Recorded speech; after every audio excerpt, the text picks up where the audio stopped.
Hello friends, welcome to the my YouTube channel. આજે આપણે રોટી pizza એટલે કે રોટલી પિઝા બનાવીશું. એકદમ નવીન અને યુનિક રીતથી આપણે રોટલી પિઝા બનાવવાના છે. તો લાસ્ટ સુધી વિડીયો જરૂર જોજો અને ફટાફટ જઈને નીચે આપેલા બેલ આઇકન પર ક્લિક કરીને મારી ચેનલને સબસ્ક્રાઈબ કરો, જેથી મારા વિડીયો તમારા સુધી પહોંચી શકે.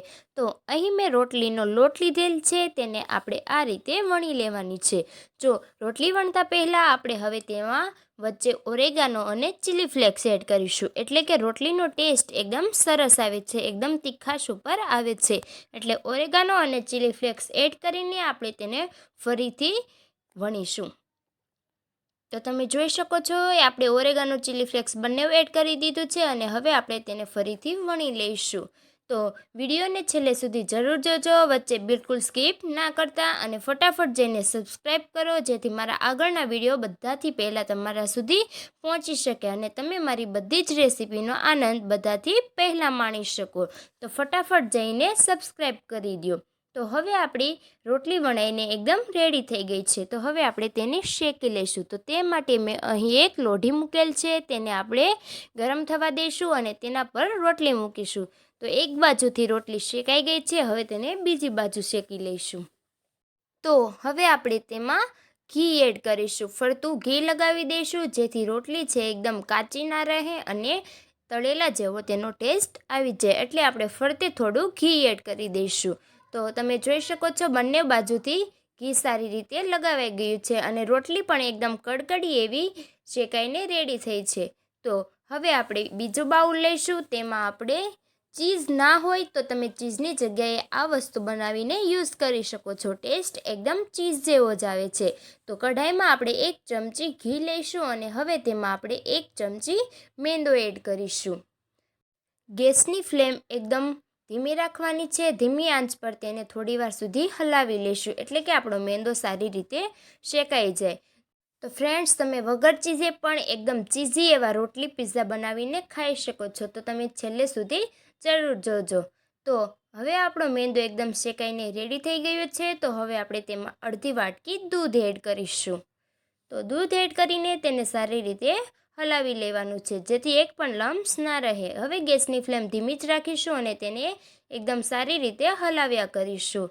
એકદમ ઘટ એવું થઈ જાય ત્યાં સુધી તેને રહેવા દઈશું અને પછી ગેસની ફ્લેમ એકદમ બંધ કરી દઈશું. તો હવે આપણે તેમાં ફરીથી ઓરેગાનો અને ચીલી ફ્લેક્સ એડ કરવાનું છે. તો અહીં મેં ઓરેગાનો એડ કર્યો છે અને હવે ત્યારબાદ હું ચીલી ફ્લેક્સ એડ કરીશ. તો બંને વસ્તુ એડ કરીને હલાવી લઈશું અને થોડું મીઠું પણ એડ કરવાનું છે. તો તેને સારી રીતે હલાવી લઈશું, જેથી આપણું બેટર છે એકદમ સારી રીતે બનીને તૈયાર થાય. તો જોઈ શકો છો એકદમ ચીઝી ટાઈપનું એવું બેટર બનીને રેડી થઈ ગયું છે. તો હવે તેમાં હું ચપટી મીઠું એડ કરી દઈશ. મીઠું એડ કરવાથી એકદમ મોળું એવું લાગતું નથી અને ટેસ્ટ તેનો જળવાઈ રહે છે. તો તેને સારી રીતે હલાવીને કમ્પ્લીટ કરીશું. તો હવે આપણી રોટલી એકદમ તળાઈને રેડી થઈ ગઈ છે. તો હવે આપણે તેના પિઝા બનાવીશું. તો તે માટે અહીં રોટલી ઉપર 1 ચમચી કેચઅપ એટલે કે ટામેટો સોસ લગાવીશું. તેને આખી રોટલીમાં ફરતી એવો સ્પ્રેડ કરી દઈશું. તો આખી રોટલીમાં સોસ લગાવાઈને રેડી થઈ ગયો છે. તો હવે આપણે તેના પર જે બેટર બનાવીને રેડી રાખ્યું હતું તે લગાવી દઈશું. આખી જ રોટલીમાં આપણે તેને સારી રીતે લગાવી દઈશું. તો હવે ધીમે ધીમે તેને સ્પ્રેડ કરતા જઈશું, એટલે આપણું સોસ ઉપર આખું બેટર લગાવાઈને કમ્પ્લીટ થઈ ગયું છે. તો તમે જોઈ શકો છો એકદમ ચીઝી એવું બેટર બનીને રેડી છે. તો હવે આપણે તેના પર કેપ્સિકમ એડ કરીશું. તો છૂટું મરચું એડ કરી દઈશું. કેપ્સિકમ એડ થાય ત્યારબાદ હવે આપણે તેના પર ટામેટાં એડ કરી દઈશું. અહીં બધી જ વસ્તુના મેં મોટા મોટા ટુકડા કરીને રાખ્યા હતા.